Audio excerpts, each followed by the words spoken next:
राधे राधे मेरे प्यारे भाइयों बहनों माताओं व बंधुओं, संस्कार की बातें चैनल में आपका स्वागत है। बंधुओं, आज मैं आपको श्रवण करवाने जा रही हूँ फागुन मास कृष्ण पक्ष की विजया एकादशी व्रत कथा।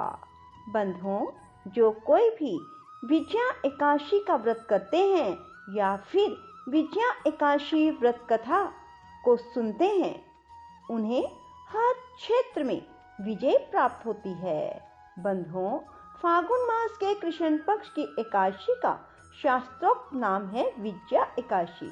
भगवान श्री राम ने लंका पर चढ़ाई करते समय रावण पर विजय प्राप्ति की कामना से विजया एकादशी का व्रत किया था। सभी प्रकार के दुख दूर करके सभी कार्यों में विजय और सफलता प्रदायक इस विजया एकादशी को भगवान विष्णु का पूजन किया जाता है। धर्मराज युधिष्ठिर ने भगवान श्री कृष्ण से प्रार्थना की, हे वासुदेव, फागुन मास के कृष्ण पक्ष की एकादशी का क्या नाम है? इसका व्रत करने से किन फलों की प्राप्ति होती है? इसका विधि विधान क्या है? मुझे विस्तार पूर्वक बतलाइए। योगेश्वर भगवान श्री कृष्ण ने कहा, हे राजेंद्र, फागुन मास के कृष्ण पक्ष की इस सर्व सिद्धि प्रदायक एकादशी का नाम विजया है। इसका व्रत करने वाले मनुष्य को सभी कार्यों में विजय मिलती है। इस विजया एकादशी के महात्म के सुनने व पढ़ने मात्र से समस्त पाप नष्ट हो जाते हैं। एक प्राचीन कथा सुनाते हुए भगवान श्री कृष्ण ने कहा, एक समय देव ऋषि नारद ने ब्रह्मा जी से यही प्रश्न किया था। तब ब्रह्मा जी ने नारद जी से कहा था, हे नारद, ध्यान पूर्वक सुनो। इस विजय एकादशी का व्रत नए पुराने गत जन्मों के पापों का हरण करके प्रत्येक क्षेत्र में व्रत धारक को विजय दिलाता है।